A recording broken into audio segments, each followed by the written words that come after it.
இனிய காலை வணக்கம். மகதிஷ்டியின் தினம்பொரு யோகா.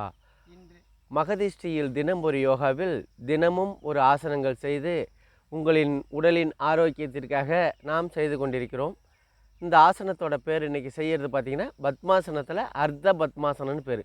பத்மாசனம் வேறு, அர்த்த பத்மாசனம் வேறு. பத்மாசனங்கிறது 2 காலையும் போட்டுக்கிட்டு செய்கிறது தான் பத்மாசனம். அதில் ஒரு காலை அடிப்பகுதியில் வச்சுக்கிட்டு அதற்கு மேல்புறமாக ஒரு காலை வச்சுக்கிறது தான் அர்த்த பத்மாசனம்னு பேர். இந்த அர்த்த பத்மாசனம் செய்கிறதுனால என்ன ஆகுதுன்னு பார்த்தீங்கன்னா, பலன்கள் அந்த பத்மாசனத்தில் கிடைக்கிற பலன்கள் கிடைக்காது, அதில் பாதி தான் கிடைக்கும். ஆனாலும் அதை செய்யணும்.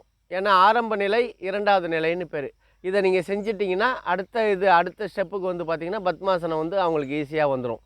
அதனால தான் அர்த்த பத்மாசனம் ஃபஸ்ட்டு செஞ்சுட்டு அதுக்கப்புறம் பத்மாசனம் பண்ணினீங்கன்னா உங்களுக்கு செய்யறதுக்கு எளிமையாக இருக்கும். எப்போதுமே ஆரம்ப பயிற்சி தான் உனக்கு ஆரம்ப கல்வி எப்படியோ அதே போல் ஆரம்ப பயிற்சி இப்போ பயிற்சியில் இருக்கோம் நம்ம. அதுதான் அர்த்த பத்மாசனம்னு பேர்.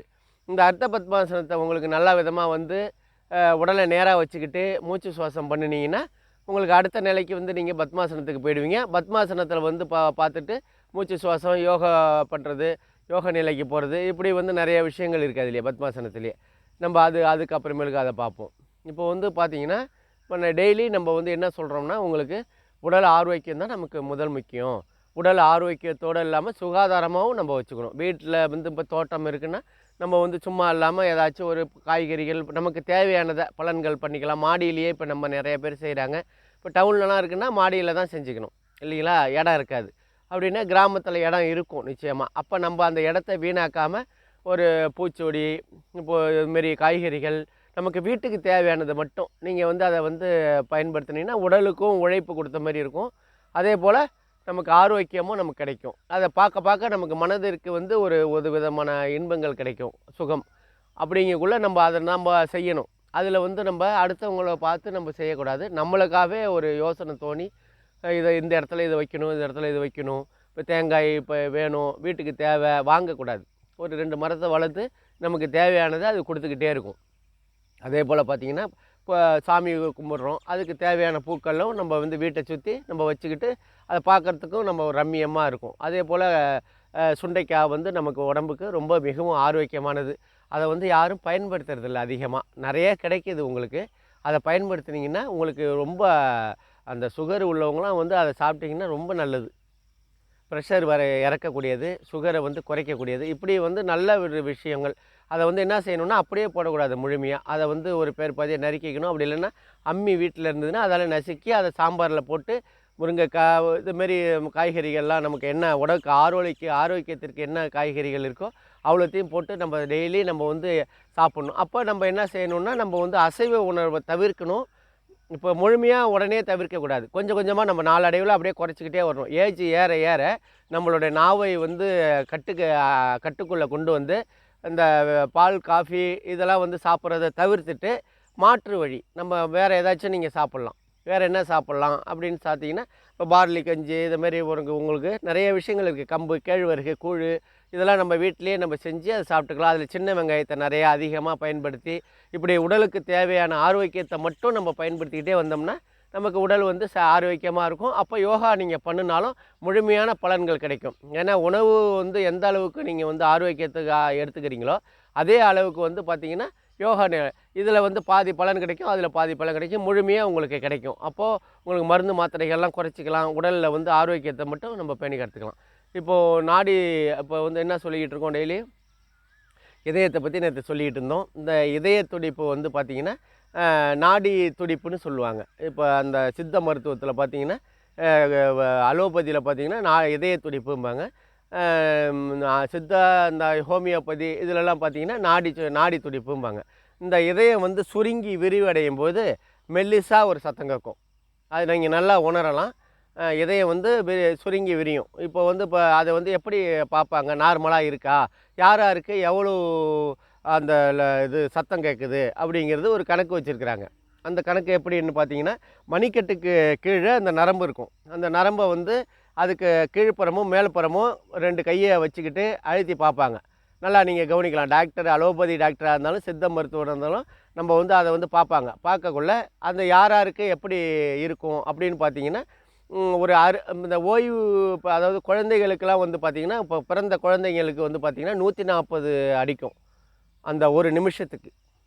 அதே போல் அந்த மணிக்கட்டு அந்த ஓய்வு பெறும் அந்த பெரியவங்களாம் இருக்காங்க பார்த்தீங்களா, அவங்களுக்கெல்லாம் பார்த்திங்கன்னா 60லேருந்து 90 வரைக்கும் அந்த இது அடிக்கணும். இப்படி ஒருத்தவங்களுக்கும் ஒரே சீரான நிலையில் கிடையாது. பிறந்த குழந்தைக்கு 140 இருக்கும். அதே போல் இந்த ஓய்வு பெற்ற 60 வயசுக்கு மேலே இருக்கிறாங்க பார்த்தீங்களா, அவங்களுக்கு பார்த்திங்கன்னா 60லேருந்து 90 வரைக்கும் அதை காட்டும். இப்படி வந்து இப்போ இந்த 7 வயசு குழந்தைக்கு பார்த்திங்கன்னா 70 சராசரியாக உங்களுக்கு வந்து அதை ஒருத்தவங்களுக்கும் ஒரு மாதிரியாக இருக்கும். சராசரியாக ஒரே இதாக இருக்காது. அதாவது எப்படி சொல்கிறது, 70லேருந்து 72 நார்மலாக இருக்கலாம். அந்த கணக்கு வச்சுருக்கிறாங்க. 60 வயசுக்கு மேலே உள்ளவங்களுக்கு 50லேருந்து 65 வயசு வரைக்கும் உங்களுக்கு அது அடிக்கும். புரியுதுங்களா? இது பல விதமாக உங்களுக்கு கணக்கு வச்சுருக்கிறாங்க. இப்போ பிறந்த குழந்தைக்கு 140, சராசரியாக பார்த்திங்கன்னா ஒரு 60லேருந்து 90 இப்படி வச்சுருக்கிறாங்க. 7 வயசுக்கு குழந்தைய நீங்கள் செக் பண்ணி பார்த்தீங்கன்னா அது 70லேருந்து 72 இப்படி காட்டும். இப்போ அந்த 60 வயசு ரிட்டையர்ட் ஆகுறாங்க பார்த்தீங்களா, அவங்களுக்கு பார்த்திங்கன்னா 50லேருந்து 65 வரைக்கும் இப்படி காட்டும். இப்படி வந்து அது இருந்ததுன்னா அது வந்து கரெக்டான நிலையில் இருக்குது, இதய துடிப்பு கரெக்டாக இருக்குது. அப்படி இப்போ இந்த இதயத்தோட தசைகள் வந்து ஒழுங்கு செய்கிறதுன்னு இருக்குது. இதயத்தோட தசைகளை வந்து ஒழுங்கு செய்கிறதுக்கு 250 மில்லி ரத்தம் தேவைப்படுது, அதை வந்து சுழற்சி பண்ணுறதுக்கு. இப்படி அந்த இப்போ ஆசனங்கள்லாம் சில பேருக்கு வந்து என்ன செய்யணும்னா கடுக்கும். என்ன காரணம்னு பார்த்தீங்கன்னா, இந்த ஹீட்டு வந்து ரொம்ப அதிகமாகி ஆசனங்கள்லாம் கடுக்குதுன்னா அதை என்ன செய்யணும்னா, ஒரு சின்ன வெங்காயத்தை இந்த இது செய்வாங்க, பச்சடி மாரி தயிர் ஊற்றி அதை பச்சடி பண்ணுவாங்க. இதை ஒரு 7 நாளைக்கு நீங்கள் சாப்பிட்டுக்கிட்டே வந்தீங்கன்னா உங்களுக்கு இந்த ஆசன கடுப்பு உங்களுக்கு நீங்கிடும். அதே போல் இந்த உங்களுக்கு நாடி துடிப்பு சொன்னோம் பார்த்தீங்களா, இது வந்து சித்த மருத்துவத்தில் கரெக்டாக உங்களுக்கு வந்து அந்த இதை பார்ப்பாங்க. பார்த்து உங்களுக்கு நாடி துடிப்பு அதில் வந்து ஏற்றம் இறக்கம் இருந்ததுன்னா அதுக்கு தகுந்தாப்புல உங்களுக்கு வந்து துடிப்பு அதிகமாக இருக்குது கம்மியாக இருக்குது அப்படின்னு நார்மலாக இருக்குது. ஆனால் நம்மள்ட்ட சொல்ல மாட்டாங்க, அவங்க பார்த்துட்டு அப்படியே கரெக்டாக கணிச்சிருவாங்க. சரி இது நார்மலாக இருக்குது ஓகே அப்படின்னு சொல்லிட்டு. இதுதான் வந்து இயற்கையாக சூழ்நிலை. இப்போ உணவு பாதைக்கு போகிற பாதையும் தனியாக இருக்கும். அதுலேருந்து உங்களுக்கு வந்து அது தேவையானதை எடுத்துக்கிட்டு மீதி கழிவு பாதைக்கு கழிவுகளை தள்ளிவிடும். இது வந்து இயல்பாக நமக்கு வந்து போயிட்டே இருந்ததுன்னா நமக்கு வந்து மிகவும் உடல் வந்து நல்லா இருக்குது, ஆரோக்கியமாக இருக்குது அப்படின்னு அர்த்தம். இந்த அர்த்த பத்மாசனம் செய்கிறது எப்படின்னு பார்த்தீங்கன்னா, நம்ம வந்து எளிய பயிற்சிக்கு அப்புறம் நம்ம போகிறோம். ரொம்ப எளிமையாக இருக்கும். இதை வந்து யார் அதிகமாக செஞ்சு பழகணும்னு பார்த்தீங்கன்னா, இப்போ பத்மாசனத்துக்கு போகிறவங்க இதை வந்து முன்னாடியே நம்ம பழகிக்கிங்க. அதே போல் குழந்தைகளுக்கு வந்து இவங்க இந்த முதல் ஸ்டெப்பு சொல்லிக் கொடுங்க. இந்த பத்மாசனம் போட்டுவிட்டாங்கன்னா அர்த்த பத்மாசனம் போய் அதுக்கப்புறம் பத்மாசனம் போட்டுவிட்டாலே உங்களுக்கு நினைவாற்றல் அதிகமாக இருக்கும், படிப்பு வந்து நல்லா வரும். நீங்கள் அந்த கவனத்தில் அந்த குழந்தைகளை வந்து அந்த ரூட்லேயே கொண்டுட்டு போகணும். அதுதான் நம்ம சொல்ல வர்றது. பெரியவங்க சரியவங்க எல்லாருக்குமே இது வந்து நார்மலாக நல்லது தான், உடலுக்கு ஆரோக்கியம். ஆனால் நினைவாற்றல் அதிகரிக்கக்கூடியது. அதனால் யாருக்கு நினைவாற்றல் அதிகமாக இருக்கணும், படிக்கிற பிள்ளைங்களுக்கு தான் அதிகமாக இருக்கணும். இப்போ அவங்க நினைவாற்றல் அதிகமாக இருந்ததுன்னா அவங்க ராத்திரி ஆசிரியர் சொல்லி கொடுத்ததை உடனடியாக அவங்களுக்கு வந்து அந்த நினைவு வந்து உடனடியாக பரீட்சையில் எழுதினாலும் சரி, அவங்க கேள்வி கேட்டாலும் சரி, அது சொல்லக்கூடிய மனநிலைக்கு அவங்க போயிடுவாங்க. அதனால தான் பத்மாசனத்துக்கு போகணும். அந்த பத்மாசனம் போகிறதுக்கு முன்னாடி அர்த்த பத்மாசனம் செய்வது எப்படி என்பதை நாம் சிறிய பயிற்சிக்கு அப்புறம் நம்ம பார்க்க போகிறோம். இப்போ முதல் சுற்றுக்கு போகிறோம். இது 2 சுற்றுக்கு நம்ம பிரிச்சுக்கிறோம். முதல் சுற்று 2ஆம் சுற்றுன்னு இதை சம அளவில் நம்ம பார்த்துக்கணும். 10 எண்ணிக்கை இல்லாட்டினா 15 எண்ணிக்கை, அவ்வளோதான். இப்போ காலை வந்து எப்போதுமே ஃபங்க்ஷன் பண்ணிக்கணும். இப்போ பத்மாசனம் போடுறதுக்கு பார்த்திங்கன்னா இந்த குழந்தைங்களை தாளாட்டுற மாரி உங்களுக்கு வந்து நல்லா ஃபங்க்ஷன் பண்ணிங்க.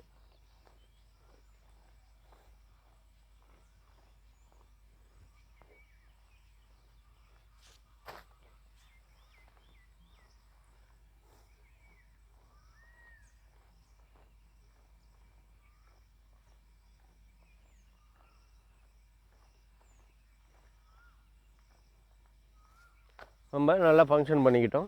கால் வந்து நமக்கு எப்போதுமே நல்லா ஒரு இந்த கவுட்டு ஜவ்வுகளில் நல்லா இயங்கக்கூடியதாக இருக்கணும். அப்போ தான் வந்து நமக்கு நல்லா இந்தமாரி அழுத்தினீங்கன்னா இந்த இடத்துல வலிக்கும். அப்போ ரொம்ப வேகமாக அழுத்தாதீங்க, கொஞ்சமாக அழுத்திங்க.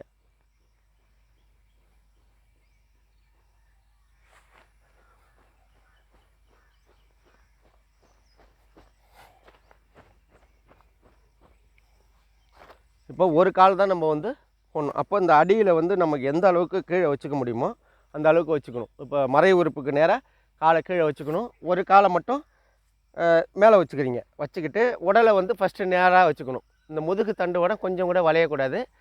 இந்த நேர் பண்ணிங்க உடம்ப நல்லா வச்சுக்கிட்டு சின்முத்திரையில் இப்படி வச்சு எண்ணிக்கை 1 2 3 4 5 6 7 8 9 10 11 12 13 14 15 16 17 18 19 20. இப்போ சாதாரண சுகாசனத்தில் உட்காந்து மூச்சு சுவாசம் பண்ணிங்க.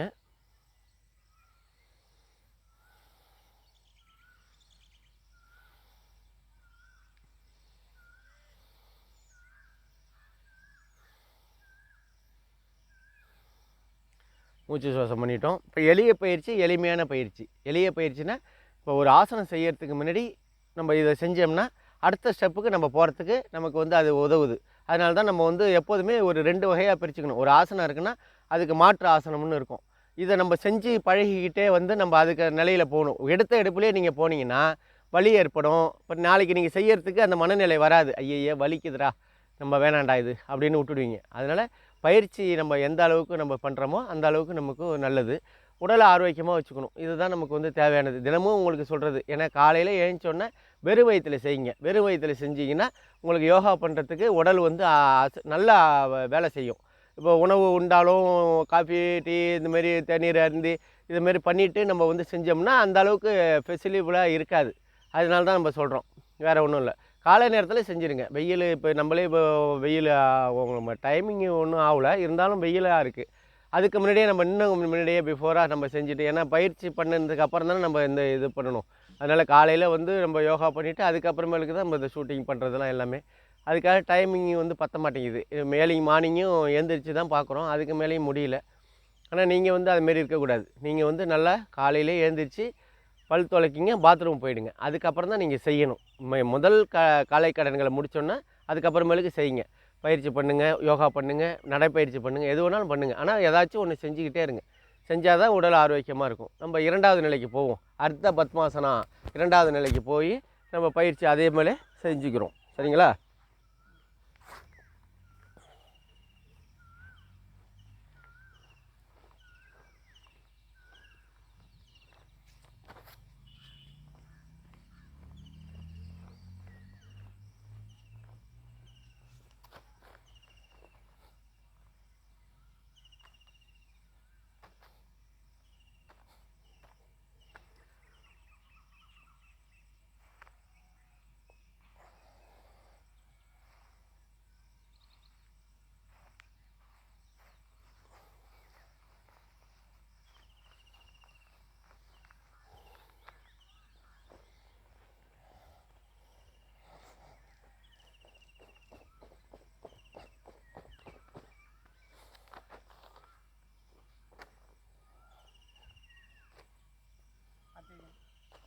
ஆமாம், நல்லா கீழே வச்சிங்க. அதே உறுப்புக்கு நேராக இருக்கும். எண்ணிக்கை 1 2 3 4 5 6 7 8 9 10 11 12 13 14 15 16 17 18 19 20.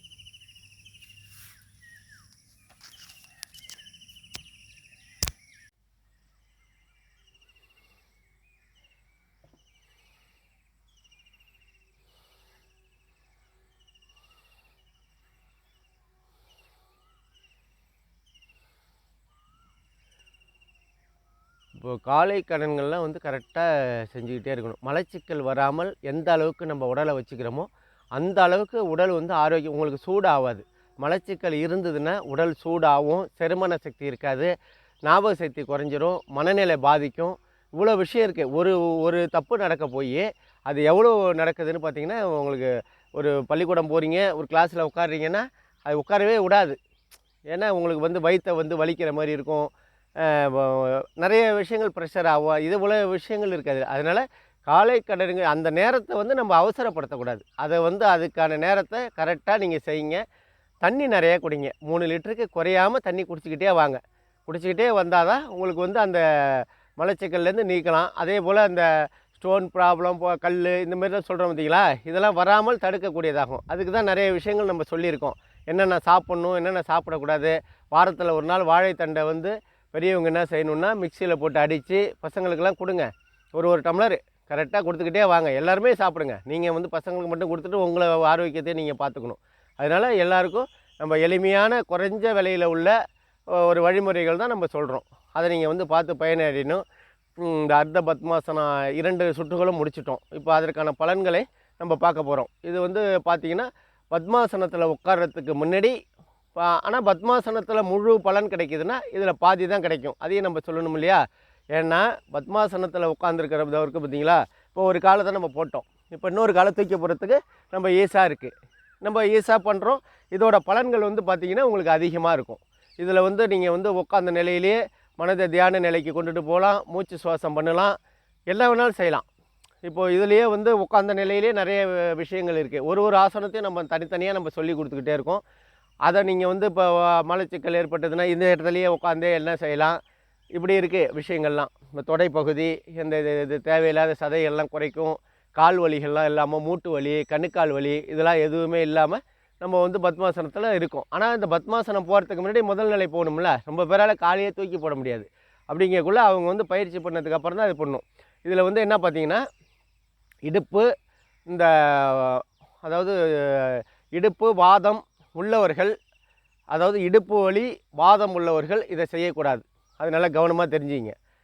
இப்போ யாருக்காச்சும் இந்த இடுப்பு அந்த கூட்டு வலிலாம் வரும், இவங்களாம் வந்து இதை செஞ்சிடாதீங்க. மறுபடியும் உங்களுக்கு வலி அதிகமாக தான் போகும். புரியுதுங்களா? இடுப்பு எலும்பு வந்து உபாதைகளை சரி செய்யக்கூடிய இது ஆசனம் தான். ஆனால் ஏற்கனவே வலி உள்ளவங்க இதை செய்யக்கூடாது அப்படிங்கிறது தான் நம்மளோட கருத்தாகும். இப்போ வந்து இது முதுகு, கழுத்து, தலைப்பகுதி இது எல்லாத்துக்குமே நமக்கு வந்து இது நல்லதாக இருக்கும். முதுகு பகுதி, கழுத்து பகுதி, தலைப்பகுதி இது ஏன்னா நம்ம வந்து எந்த நிலையில் இருக்கிறோமோ அது பாட்டுகள்லாம் அது வேலை செய்யணும். இப்போ தியான நிலைக்கு போகிறதுக்கு முன்னாடி இதை நம்ம செஞ்சோம்னா தியானத்துக்கு உனக்கு இது போகும். தியானம் போயிட்டாலே உங்களுக்கு நினைவாற்றல் அதிகரிக்கும். நினைவாற்றல் அதிகரிக்கிறதுக்கு முன்னாடி உங்களுக்கு ரத்தம் வந்து பார்த்திங்கன்னா சர்க்குலேஷன் வந்து சரியான நிலையில் போயிட்டு இருக்கும். அப்போ தான் வந்து ஞாபக சக்தி இருக்கும். நீங்கள் எத்தனை நாளைக்கு முன்னாடி, ஒரு 30 நாளைக்கு முன்னாடி ஒரு விஷயத்தை நீங்கள் சொல்லியிருப்பீங்க, இல்லை ஒரு யாருக்காச்சும் பணம் கைமாற்றா கொடுத்துருப்பீங்க. அந்த பணம்லாம் வந்து எவ்வளோ கொடுத்தோன்னு தெரியாமலே சில பேர் தடுமாறுவாங்க. அதெல்லாம் நினைவாற்றல் அதிகரிக்கக்கூடியதாகும் இந்த ஆசனம். இதை நீங்கள் பார்த்து நல்லா பலனடையணும். அதே போல் இந்த விலா எலும்பு குழந்தைகளுக்கு வந்து முக்கியமாக சொல்கிறதுனா, குழந்தைகளுக்கு வந்து இதை செய்யறதுக்கு நீங்கள் கற்றுக் கொடுங்க. கற்றுக் கொடுத்தீங்கன்னா அவங்களுக்கு வந்து படிக்கிறதுக்கு ரொம்ப எளிமையாக இருக்கும். அதே போல் மறை உறுப்புக்கு வந்து இது ஒரு சிறந்த ஒரு இதாக இருக்கும். கல்லீரல், கணையம், மண்ணீரல் இதுக்கெலாம் வந்து நல்ல ஒரு பயன்பாடாக இருக்கும். இதெல்லாம் நீங்கள் டெய்லி செஞ்சுக்கிட்டே வாங்க. இந்த குடல் வாழ்வு இதெல்லாம் வந்து நல்ல ஒரு செயல்பாடாக இருக்கும். மலச்சிக்கல்லேருந்து நீங்கிறதுக்கான, ஏன்னா உங்களுக்கு அந்த துவாரங்கள்லாம் வந்து கரெக்டாக அது இடத்துக்குள்ள 9 துவாரம் இருக்குன்னா அந்த 9 துவாரப்போ அது வேலையை அது கரெக்டாக செஞ்சுக்கிட்டே இருக்கும். செஞ்சு அந்த மலச்சிக்கலுக்கு மலை குழாயில் வந்து தனியாக தள்ளி விட்ரும். இப்படி தான் வந்து உங்களுக்கு பண்ணணும். அந்தமாரி இருக்கிறதுனால நீங்கள் அனைவரும் பார்த்து பலனடையணும். என்னென்ன ஆசனம் செஞ்சால் என்னென்ன பலன்கள் கிடைக்குங்கிறத நீங்கள் மதுஸ்ரீ தினம்பொரு யோகாவின் மூலயமாக சப்ஸ்கிரைப் செய்து பார்த்து கொண்டாலும் சரி, சப்ஸ்கிரைப் செய்தவர்கள் இதை முழுமையாக கவனமாக செய்து பார்த்து பலனடையுங்கள்.